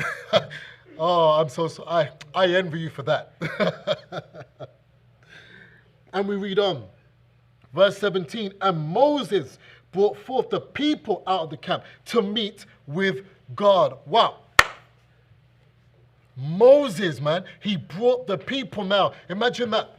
He's got you prepared. He's done his job. He's brought you through Egypt. You turn back, you've seen your enemies die. Then after that, Moses raises his hands up. Read it in early Exodus. And he sings a song to the God of Israel. No longer as he's finished. No sooner as he finished the song, you start murmuring for food. You start murmuring for water. Okay. Then after Jephthah to give him advice, he took it, his advice. He took the advice of another man. Understand who Moses was. And now he's come up and he sanctified you because the word of the God of Israel has come unto him that you must now meet your God. You're clean, your clothes is clean, your body is clean. You've separated, you've abstained from your husband, abstained from your wife. Everyone's clean. Now you're being led to meet God. Oh my gosh, if that doesn't make, I don't know if you can see, don't zoom in on my head. I've got chill bumps. Because you're going to meet your God, your maker, your creator, your father of all. Listen to our God's wisdom. He carefully did it, carefully. This is what's going to do. I'm going to clean you guys up. I'm going to wash you up. And then you're going to go into a covenant with me with your own mouth. Because you said, all that the Lord said, we will do. You made a promise. And you locked in forever. Woe to the man or the woman who breaketh that. Wow, that's a feeling. Where am I? Okay. And verse 18, and Mount Sinai. No, I'm going to continue. Go back to 17 and read it fully. And Moses brought forth the people out of the camp to meet with God. And they stood at the nether part of the mount. And Mount Sinai was altogether on a smoke, because the Lord descended upon it fire. Fire. It's a symbol of our God. Don't tell me it's in hell. And the symbol of our God. Fire. He descended. Fire. Boom. Could you feel that? Could you feel? I can. Whoa. And when, oh, wow. And Mount Sinai was altogether a smoke, because the Lord descended upon it fire. And the smoke thereof ascended as the smoke of a furnace. And the whole mount quaked greatly. And when the voice of the trumpet sounded long and waxed louder and louder, Moses spake, and God answered him by a voice. Whoa. You're now going to meet God.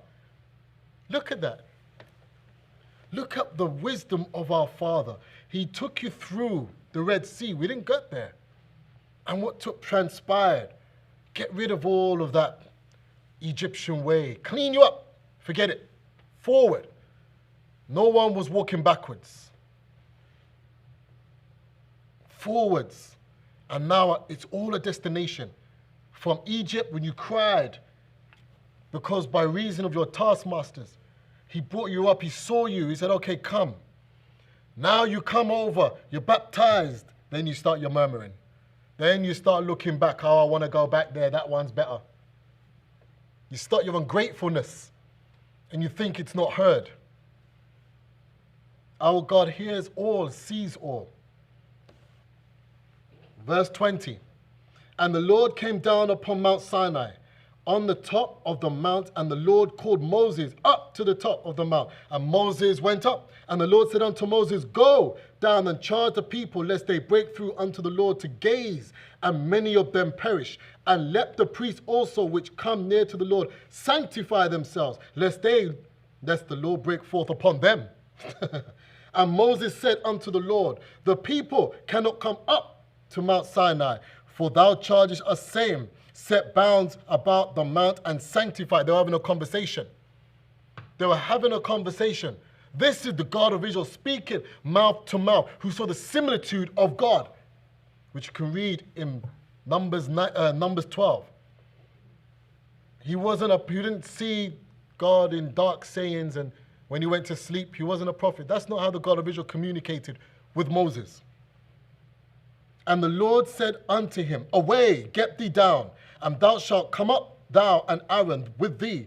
But let not the priests and the people break through to come up unto the Lord, lest he break forth upon them. So Moses went down unto the people and spake unto them. Look at the wisdom of our God. He said, guys, I am powerful. I know you're coming closer. You can see, but you can't come through there. You see, there's an inner court that we are not supposed to go into. It's an instruction. It's instruction. There are some men that can go there, and there are many that cannot. There are some that will and some that will not. It's an instruction given.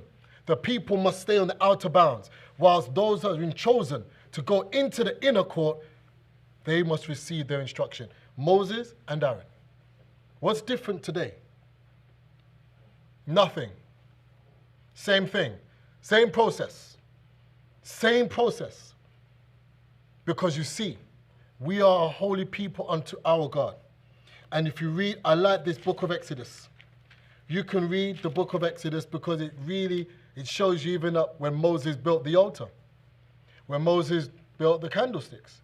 And those are the hidden, you see, the title says the hidden wisdom. I won't reveal those things. It's there. And there's a process and why and how it happened. And that is only being kept by the Israelite nation, Worldwide Ministries. It was given to Moses, how and the instructions to do this, and it's being given to our elder Shadrach, how to do this. That's why we stand confidently when we speak about our God, and we understand the process because he's shown it unto our elder. And now our elder's shown it unto whom he selected to do and how it ought to be. And so therefore we can say we are a nation within a nation, because he said nation. He didn't say camp.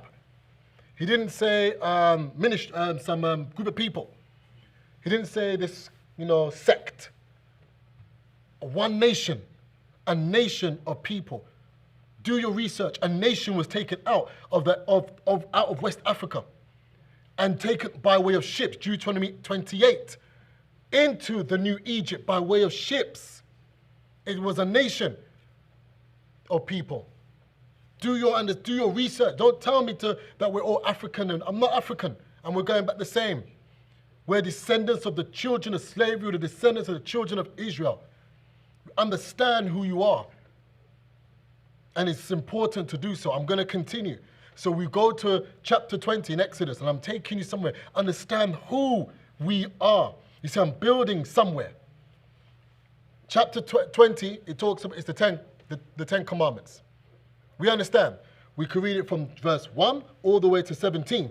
That's the 10 Commandments, but we understand that. We read, I hope you do. But I want to take you from verse 18. Exodus 20, verse 18, and it says, and all the people saw the thunderings. So again, they're still at Sinai. They saw the thunderings, the lightning, and the noise of the trumpet, and the mountains smoking. And when the people saw it, they removed and stood afar. They were afraid. They were afraid. You ever seen the thunder and lightning, and the place is shaking and smoke? It's messing up all your senses. Wait, do I fall over? Do I hold my breath? Do I close my eyes? Do I close my ears? Everything is, your entire spiritual man, your body is being ripped, if you like. Do you know why? Because you cannot stand before the presence of our God. That's why. Your natural man cannot sustain the power of the God of Abraham, Isaac, and Jacob. You will die. So when I hear tomorrow morning, Creflo Dollar and his foolishness telling me that they saw and God spoke to them in their ears, where is their ears? They still got it. You told me that God spoke to you in a dream. Really? Which God? You're telling me that this God, not of this book. He just said the people couldn't even come near to touch the mountain. They'll be die. You saw God. God spoke to you. All this foolishness, you're stuttering. It's evil. They're evil. Put them aside. They're stuttering and telling you all these things, and God, and there's money come for. That's all I keep. This foolishness. When he said here, he said the people, Israel, let's understand, he sanctified the people. They were sanctified, clean, separated. Man did not go with his wife, clean, ready. They had to say, whoa, I'm standing back. You there, come with your unclean self, uncircumcised self, not all unclean food eating self, and you tell me you're hearing from God. People, you need to wake up and see the truth and the wisdom of our God. Read it. It's right there. You're reading the same book, but I don't know what you're thinking. Verse 22. You see, no, I'm going to stay here. Verse 18, 19. And they said unto Moses, speak thou with us, and we will hear, but let not God speak to us, lest we die, we just said. So, these are the chosen God of Israel's people. He selected the children of Israel, again, sanctified, separated. They said, Moses, even though we're in this state, we're good, but you talk to us, not God, not him. He will kill us. Understand, you cannot withstand the presence of God in any capacity unless you are being given the spiritual foresight to do and to receive that. You cannot. It is impossible because you're not prepared. Then you're going to say that you were like Jesus, you fasted 40 days, and you were taken to a high mountain. You, what physically? Let's read on. And Moses said unto the people, fear not, for God is come to prove you, and that his fear may be before your faces, that ye sin not. And the people stood afar off, and Moses drew near unto the thick darkness where God was. Do you understand that? I don't hear no other person walking with Moses into the thick darkness. I don't see no other people, denominations and this one and walking with. Moses was by himself and he walked towards the God of Israel. The people would not even want to hear his voice, lest they die. Yet still you're being fooled by the foolishness of people telling you that God has spoke to me tomorrow. He said tomorrow we're going to do this. God spoke and you're going to be rich tomorrow.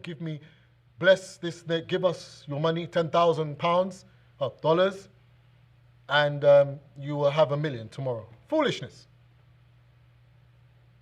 God didn't speak to anybody. Not my God.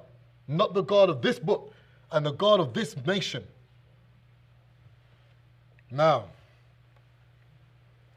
I'm going to finish the chapter. There's also something that's incredibly forbidden. Again, with our people. Our Father is wise because why? He already foresaw what was going to happen. Like I said, if you at this age now could go back in time and speak to your younger self, look at all the wisdom you could give your younger self. Because you've lived that, you understand that. Now you can say, 20-year-old me, don't do this. And if they listen to you, hey, they could be really, really good. Verse 22, and the Lord said unto Moses, thus shalt thou say unto the children of Israel, ye have seen that I taught with you from heaven. Ye shall not make with me, listen, ye shall not make with me gods of silver, neither shall ye make unto you gods of gold. Now, that should really make you understand something. How many gods can you count? How many gods did you count on your way to work yesterday? Made of silver, gold, all plastered up? Many. Unto him, no gods. You do not make them. Because why? He spoke to Moses from heaven. Therefore, you don't make an image and say, this is the God of Israel, I'm going to worship. You don't do that and bow yourself to it. That's not what the God of Israel is speaking about. That's what you do not do. I will prove you. I'm going to see what you will do because I've done all my work. Now I've given you commandments. We will see. And let's understand the commandment is wise. It's how to treat your brethren. We go back to it. It's how you're going to treat your brethren.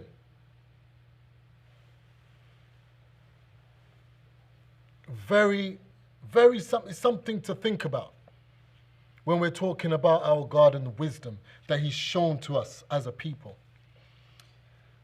Let's continue and let's go and turn in terms of now brethren. You see, because they were all together. And he called us the lost sheep of the house of Israel. When you look at the characteristics and the behavior of a sheep, they all pull together. You just read that they all said with one voice, all what you said we will do. You can read on in various chapters in the book of Jeremiah and Isaiah. They all spake with the same voice.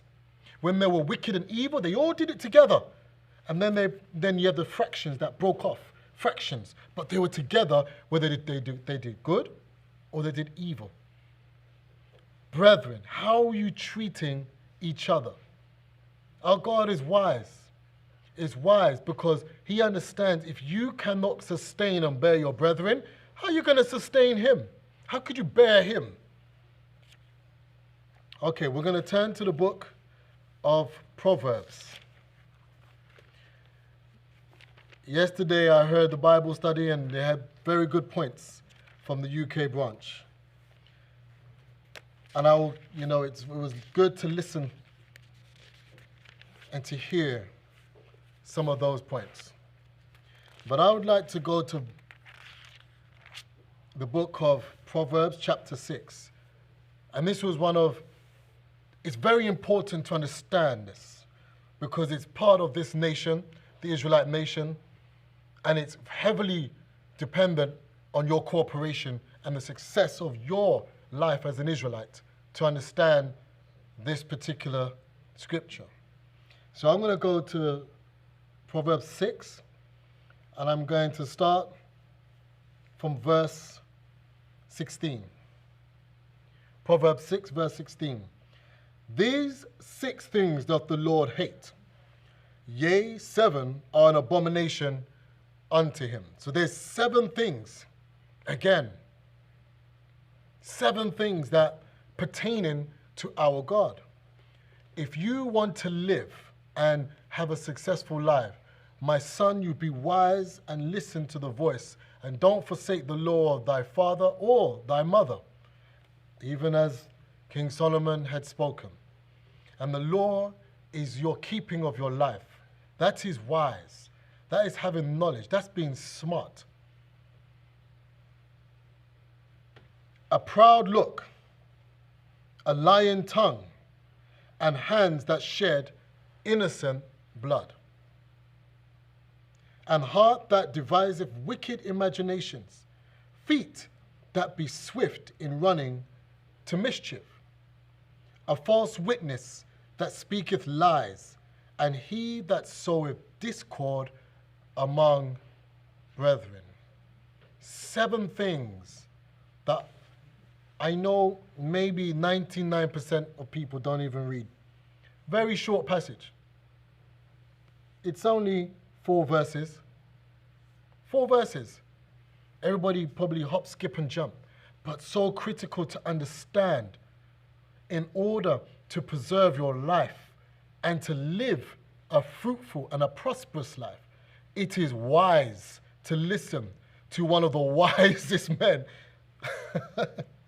in the book. No? I don't know, it just seems like common sense. But not all sense is common to people, I don't know. If someone like King Solomon is saying this, why wouldn't you consider that? It's coming from somewhere. It's coming from a source that says, if you, my son, listen to these words and live. Disobey them and there will be a consequence. Keeping the commandment of our God is important. I'm going to continue. It says, my son, verse 20 of chapter 6 in the book of Proverbs. My son, keep thy father's commandments and forsake not the law of thy mother. Bind them continually upon thy heart and tie them about thy neck. That doesn't mean literally. Do you understand that? I'm not going to go and print, okay, tell me how this looks. It look good? Oh, sorry. That's not what it's saying, okay? I'm not going to tie the whole thing and yes, and you know. Oh, man, come on. What's wrong with you?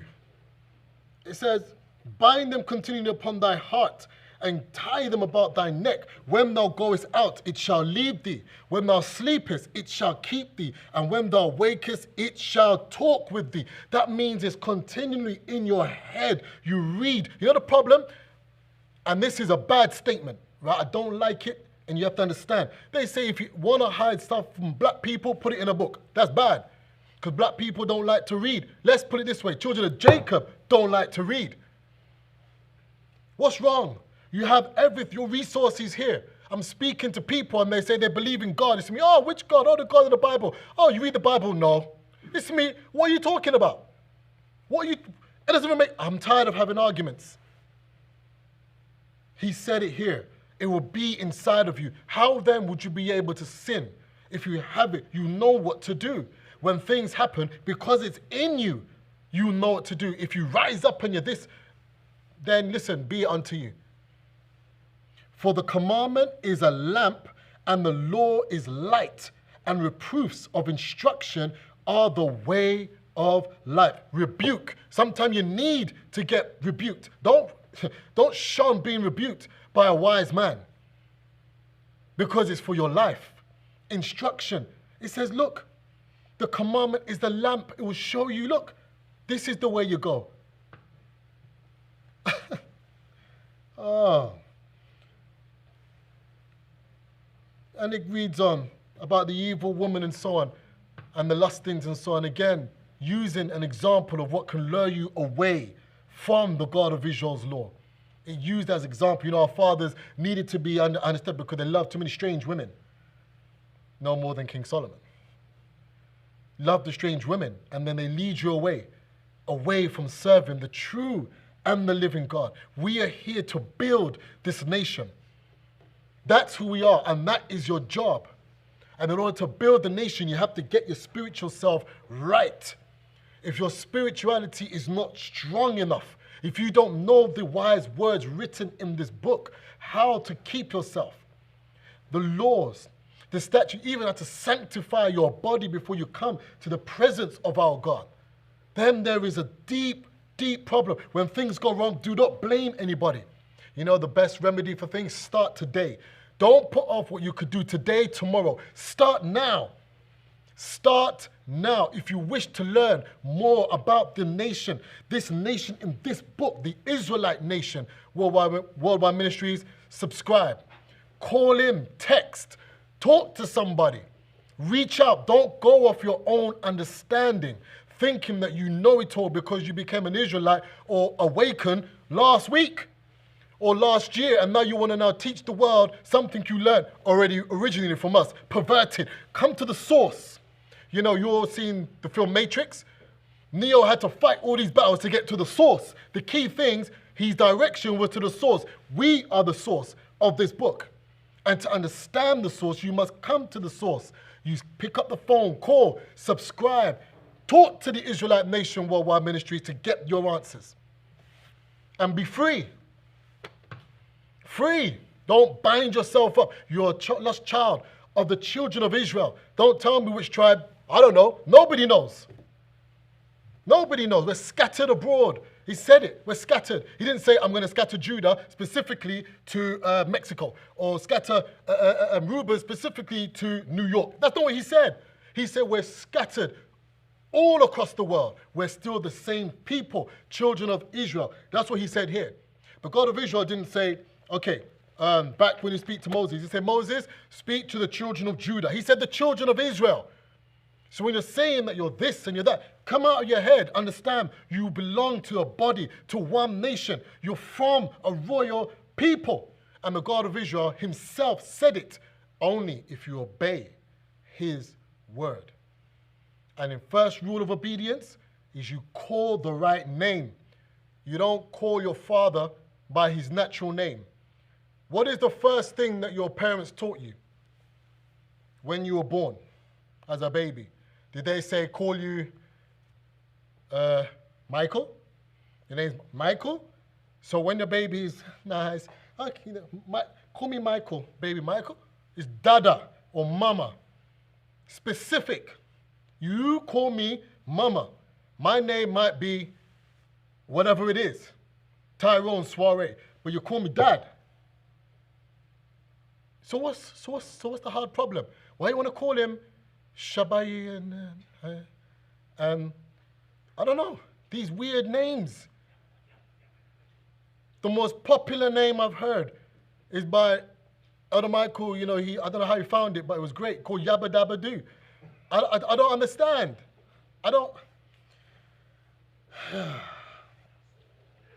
It is funny.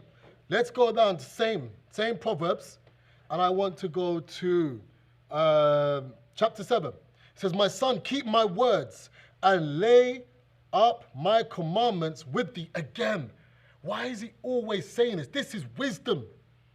Keep my words, lay my commandments with thee. Keep my commandments and live. Oh, we just give away the secret, Elder Michael. The secret's out. The hidden mystery, the hidden wisdom is out. keep my commandments and live, and my law as the apple of thine eye. Do you understand? If you're not keeping the God of Israel's commandments, you're not living. Listen, you're waiting to die. That's what you're doing. You're like in a row, just, hi, how you doing? You just, inch every day. It's a little bit closer, a little bit closer. You're just waiting. You're not living. You think you're not living. Because the law, it said it here, keep my commandments and live. And my law as the apple, a special of your eye. You know David was the apple of the God of Israel's eye? I know many of you guys think of David. I don't want to be David. David had a tough ride. I was tough, man. He went through some wars and some things, and he got chastised harshly. I don't know how many of you guys can fall in your face, no food and no water, stay in the same position, and fast 7 days. Don't tell me you have. You didn't. Don't move. You're just staying there. Day and night. Bind them upon thy fingers. Write them upon the table of your heart. Say unto wisdom, thou art my sister, and call understanding thy kinswoman. You know what it means? That's somebody close. You're not ever letting her go. That person, look. Bind them upon thy fingers. You know your fingers? You always can use your hands. They are there with you wherever you go. It's a reminder you've got fingers. It's with you. Keep thou as thy sister,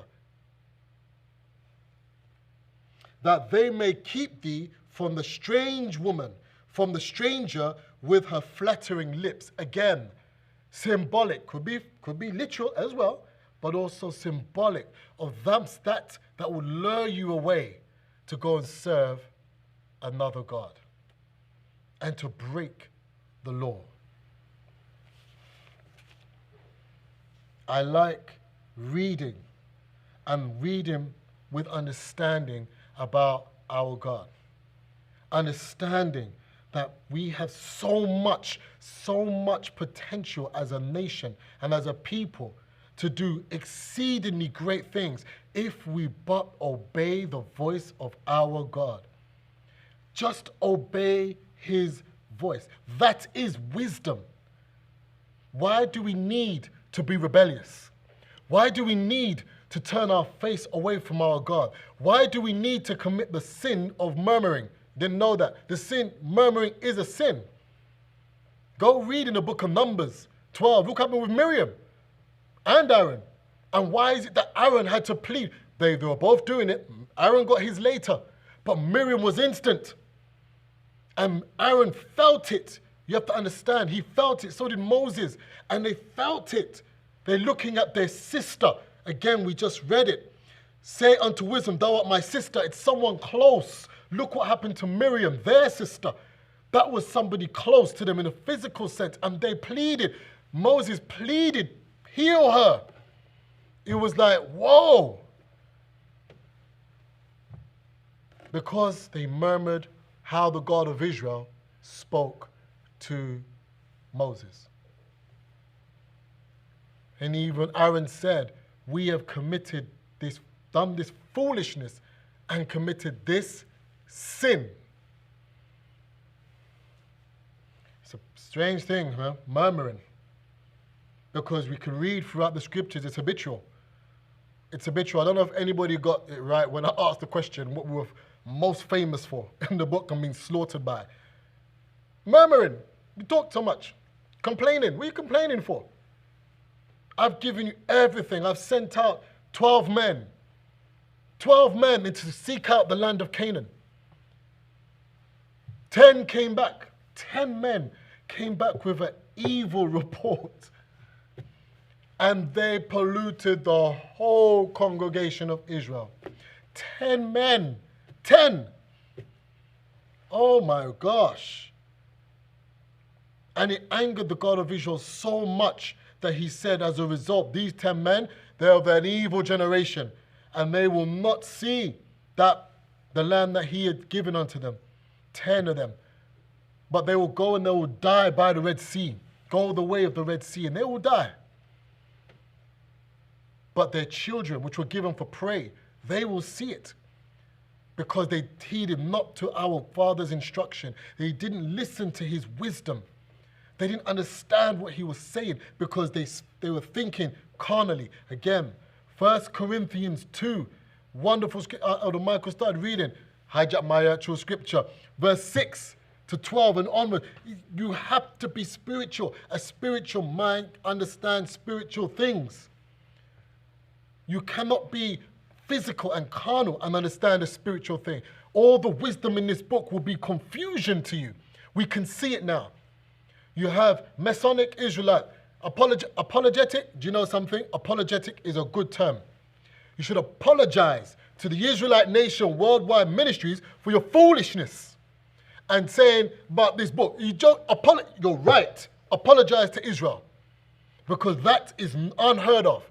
You cannot come and take our book and sabotage and make it into something and sell it to people and force it down their throat so that they choke and they die and they don't know what's going on. They want to pray to the real God, but they can't because they're stifled by your sickness and your disease that you inflict on us, and you inflict it on us daily, and we can't breathe, and the people are just dying and seeing them on the street, they're dead.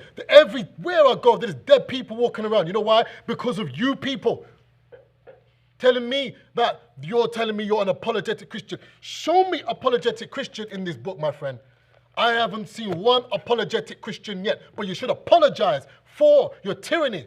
Apologize for your wickedness. Apologize for your slaughter and onslaught to the spiritual nature of the children of Israel and the house of Israel. We are the people of this book. Hey, as Elder Michael said, we don't criticize and so on. I'll tell you this today. What I'm going to say to you today is that you should apologize for your onslaught. Take it and go back to some other people, not the children of slavery. We are our God's people. He said to us to obey his word, to do his commandment. Do not inflict this pain on us, because I tell you, our Father is a God of war, and he's a God who will seek revenge, even when he wanted to destroy his own. So don't play with our God.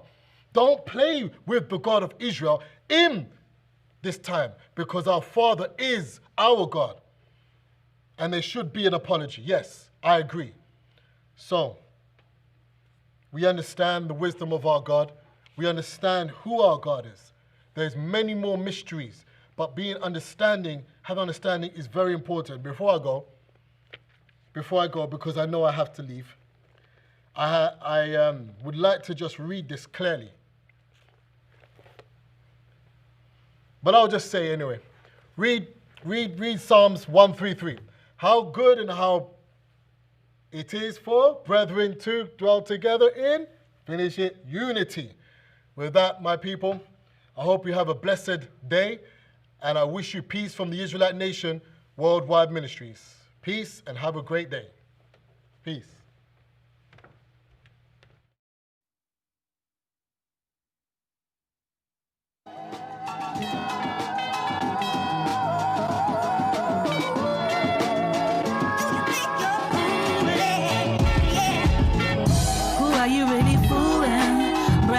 God is truly ruling. You need to cool with that. So I'ma bring you up to date. Listen to this Israelite schooling.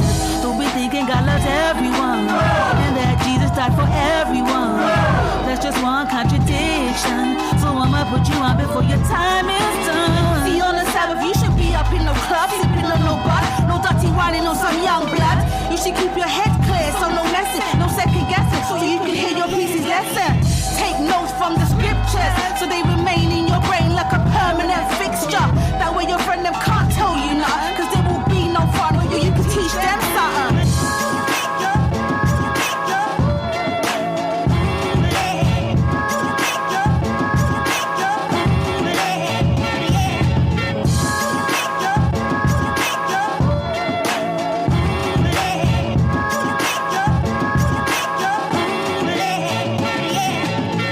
I remember way back in the